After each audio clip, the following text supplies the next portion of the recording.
Amigos, yo soy Mache Moreno de Datociencia y hoy vamos a hablar sobre diabetes tipo 1 y 2. El 14 de noviembre se celebra el Día Mundial de la Prevención de esta terrible enfermedad. La OMS, la Organización Mundial de la Salud, declaró cifras alarmantes. En el mundo, más de 400 millones de personas la padecen. Y si no nos cuidamos, si no nos movemos, cuidamos nuestra alimentación, hacemos ejercicio y por supuesto tomamos medidas preventivas con los médicos, esta cifra puede aumentar a 700 millones para el año 2045. En esta entrevista a continuación con el doctor Roberto Cedeño, endocrinólogo y experto en metabolismo, conversaremos sobre cómo detectarla, síntomas, tratamiento y más. Él es el líder del Departamento de Endocrinología del Hospital Guayaquil Abel Gilbert Pontón. A continuación, en Datociencia, conozcamos más de qué es la diabetes. La diabetes es una enfermedad crónica de muchos años y muy prevalente. ¿Por qué se caracteriza? Por la elevación del azúcar. ¿Por qué se produce esta elevación del azúcar? Porque tenemos una deficiente producción de una hormona que se llama insulina, o esta deficiente producción o esta es resistente. ¿Qué significa esto? Que la insulina está disminuida o está resistente, con lo cual hace de que nuestro azúcar en sangre se eleve. Y el azúcar en sangre elevada es un factor de riesgo, es un tóxica y nos va a producir complicación. Entonces, la diabetes es un trastorno metabólico crónico que produce no solo el trastorno del metabolismo de los hidratos de carbono, sino también de las grasas y proteínas que producen toda esta enfermedad. Doctor, ¿y por qué entonces nos puede dar diabetes? He escuchado que le da desde a los niños, pueden nacer hasta con diabetes, quíteme de la ignorancia, por favor, a los adultos mayores, pero también se da si es que no hereditario o no congénito, nos da porque no nos hemos cuidado, sedentarismo, obesidad. ¿Cuáles son los elementos, los factores de riesgo para que nos dé diabetes? Para contestar esa pregunta vamos a diferenciar la enfermedad, los tipos de diabetes. Tenemos diabetes tipo 1, que son los llamados infanto-juvenil anteriormente, ahora se denomina tipo 1, es cuando tenemos una producción ineficiente o total o absoluta de insulina. O sea, No hay insulina. ¿Por qué se produce este daño? Porque tenemos factores hereditarios que producen daño, como son anticuerpos en la enfermedad autoinmune. Nuestros anticuerpos no reconocen a la célula pancreática como propia, la atacan y la destruyen. Wow. Entonces produce una insulinopénica y los pacientes son insulino requerientes toda la vida. Diabetes tipo 1 puede ser de la niñez, la infancia, adolescencia, toda la vida puede presentarse, pero no es necesario ser obeso, sí tener una carga heredable, o sea, decir, familiares y todo. Las personas con diabetes tipo 1 mal controlada van a vivir poco. Obvio, la mortalidad es alta porque tal vez a los 30, a los 40 estén en diálisis, estén amputados, estén con alguna enfermedad crónica, tengan un infarto, un evento cerebrovascular. Ahora, si tiene una enfermedad bastante aceptable, bastante controlada, puede vivir toda una vida, completamente. A esta persona no le puede faltar nunca la insulina. Nunca le puede faltar. En el momento que debutan, muchos hacen un debut con cetoacidosis, que es un estado en el cual se produce cuerpo cetónico, es decir, puede entrar en coma por el azúcar alta, y entonces va a traer alteraciones en el riñón, necesitarán cuidados intensivos y una serie de cosas para poder controlar. Si el paciente deja de ponerse la insulina, va a ser hiperglicemia y por lo tanto van a tener mayor incidencia y desarrollo de cetoacidosis principalmente. Por lo tanto, los pacientes tipo 1 que tienen una deficiencia absoluta de la secreción y producción de insulina, prácticamente son insulino requerientes toda la vida. Es la menos común, por suerte. Y suena muy duro, además. Suena muy peligroso. Cetoacidosis, doctor, ¿qué es eso? Es un estado de coma de que en los Mm. pacientes tipo 1 por un exceso de glucosa, en la cual hay un gran disturbio en todo. Produce una gran deshidratación, alteración en la función renal, elevación de cuerpo cetónico, entran en estupor, en coma, y los pacientes necesitan unidad de cuidados intensivos para poder salir. Necesitan un esquema de infusión continua de insulina Wow. para luego estelar. Pero generalmente estos estados se producen porque abandonan la medicación o porque tienen un tipo de infección o tienen un trauma, algo que les va a producir como una noxa o un estímulo para producir esto. Este Por es el suerte, sonado coma diabético. sí, como diabético. Por suerte, en los tipo 1 es una enfermedad menos prevalente que la tipo 2, que es la tipo 2, que es Mm. el diabético tipo 2, es aquel que es del adulto, es decir, aquella persona que tiene factores de riesgo, Ok. es sedentario, eh, no consume vegetales muy a menudo, consume alimentos ultraprocesados, exceso de carbohidratos, no duerme O adecuadamente, sea, no nos cuidamos, hacemos de nos todo para que nos cuidamos, dé.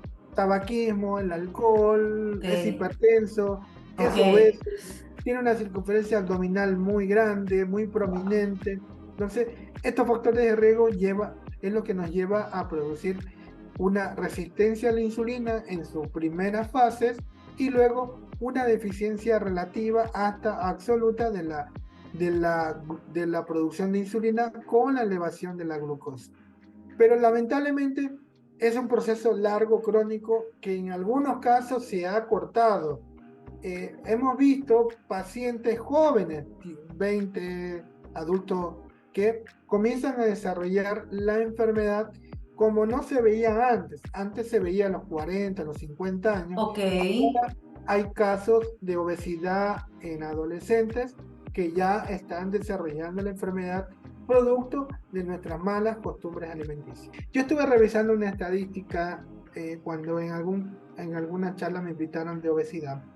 eh, las encuestas nacionales de salud en salud estaba revisando y que cuando los gobiernos hablan de desnutrición, estamos hablando de los 2 primeros años y que luego cuando entran a la primaria y la secundaria se revierte y llegamos en los últimos tiempos a tener obesidad.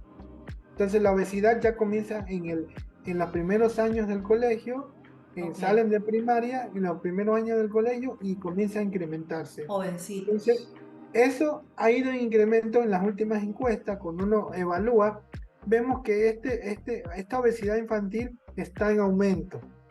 Y esa obesidad infantil en la adolescencia es la cual creería yo que deberíamos preocuparnos más para que nuestros pacientes no desarrollen más la enfermedad. Doctor, usted está concretamente en el hospital de Guayaquil.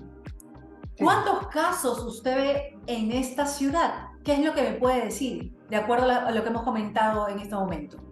Nosotros en el servicio de endocrinología en el año 2022 hemos atendido aproximadamente 13.000 atenciones al año para 3 endocrinólogos.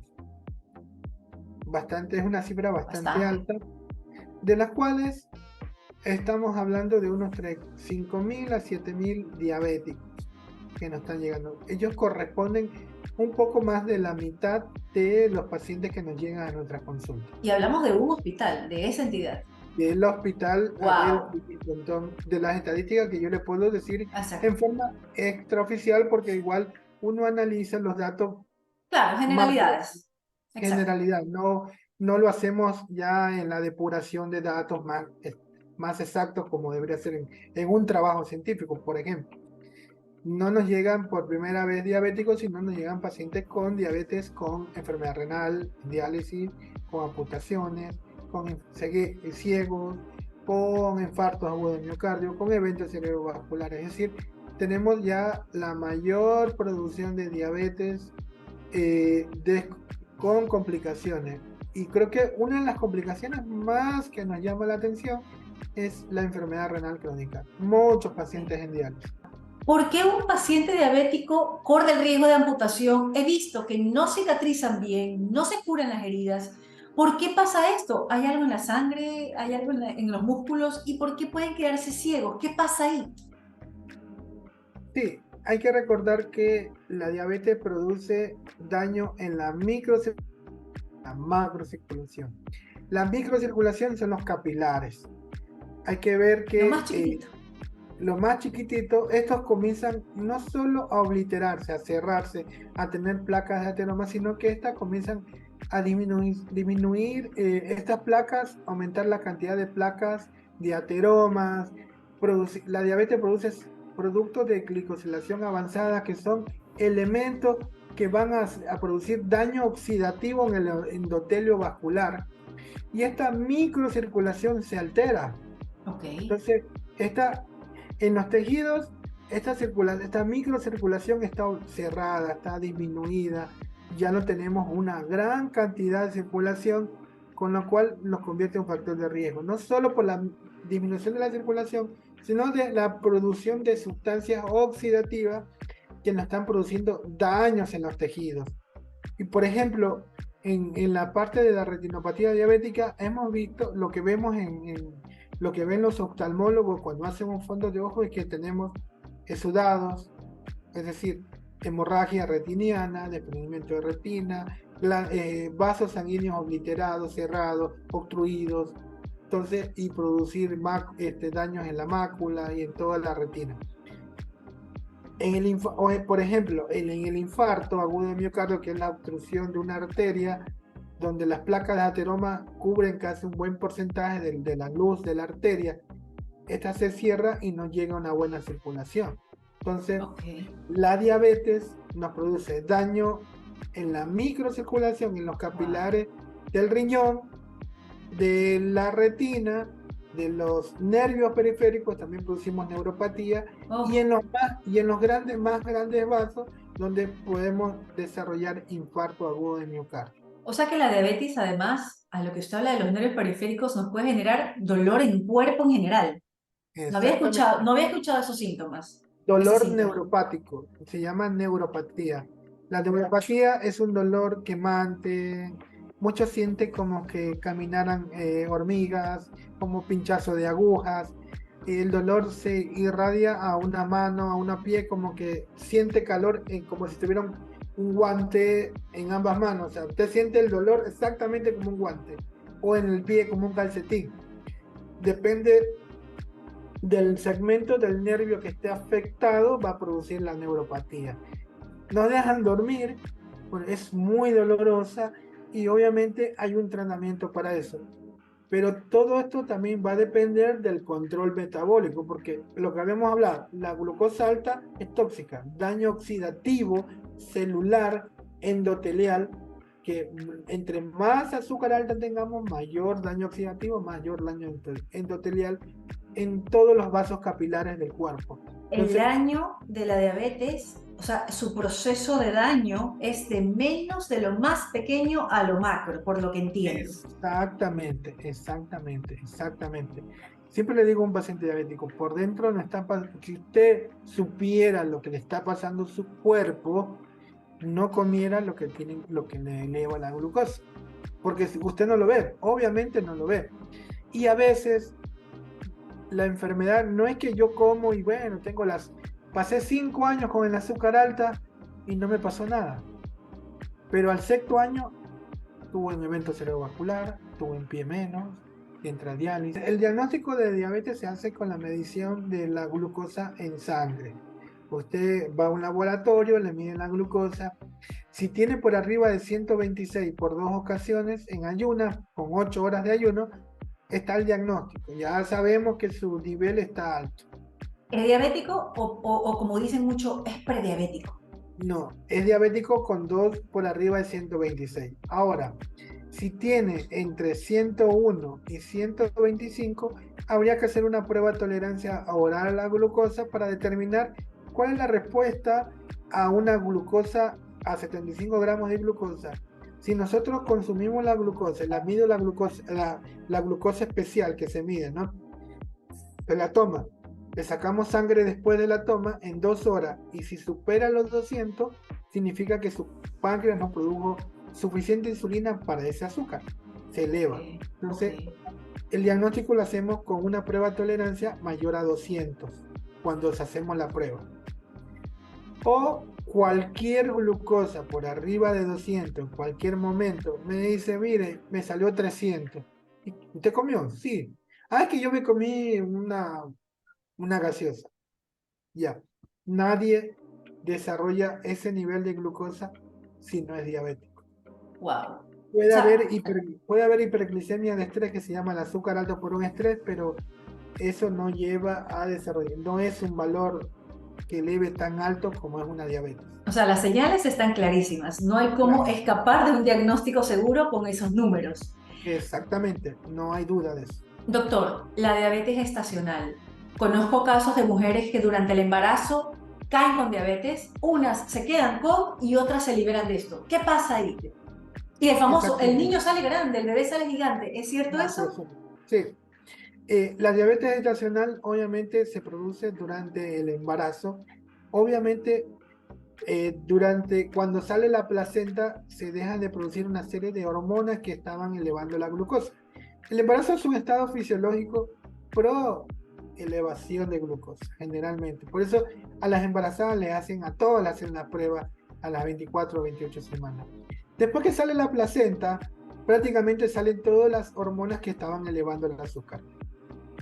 Pero el tener una diabetes gestacional es un factor de riesgo de desarrollar diabetes. Una alarma. Entonces, si sale la placenta, le hacemos control, ya está con dieta, está bien, la glucosa está normal, hay que hacer controles sucesivos porque tiene el riesgo de desarrollar diabetes después del embarazo. Oh. Aunque la glucosa esté normal en las primeras meses postparto. Entonces, es un factor de riesgo. Doctor, cuénteme de las actividades que han hecho en el Hospital Guayaquil. Esta semana han estado con charlas, encuentros con la comunidad, prevención, exámenes. Cuéntenos un poco de esas actividades. En esta semana, por la Semana de la Diabetes y por el Día Internacional de la Diabetes, que se celebra el 14 de noviembre, hemos realizado un montón de actividades. Entonces, la idea era culminar con la Casa Abierta, en la cual tratamos de poner como nuestro lema más de prevención. Es decir, de identificar a las personas o pacientes que lleguen con factores de riesgo. Entonces, teníamos un stand inicial donde se los pesaba, se los medía, circunferencia abdominal.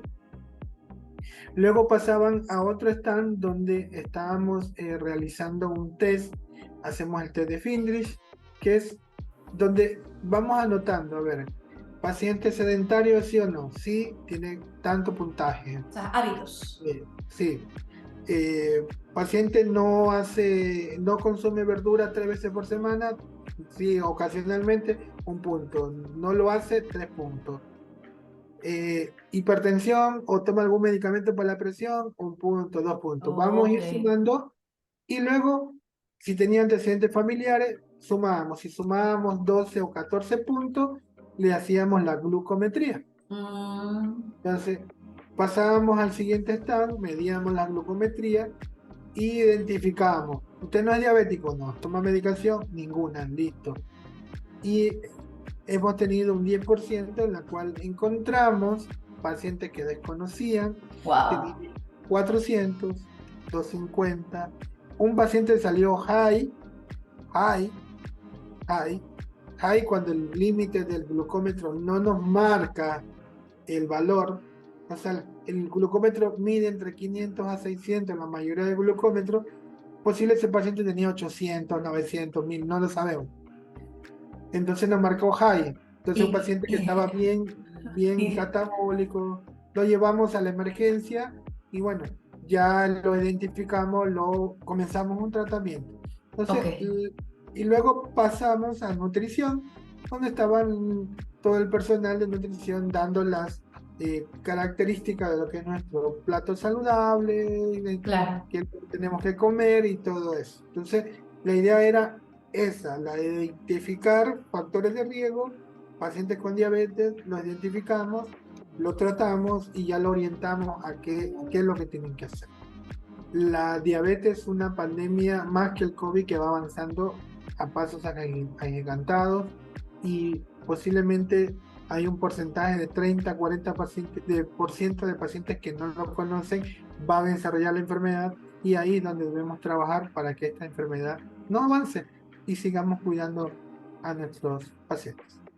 La OMS en el año 2020 reconoció que había más de 400 millones de personas enfermas con diabetes 2 a nivel mundial. Y se creería, doctor, que para el 2045 esto suba a 700 millones de personas. Esperemos que esta cifra se controle. Gracias, doctor, por su presencia y sus conocimientos aquí en Datosensa. Datociencia. No, gracias a usted por el espacio. Gracias por ver la entrevista. Recuerda que puedes conocer más en www.datociencia.com y conóceme a mí, @Mache Moreno. Nos vemos en una próxima.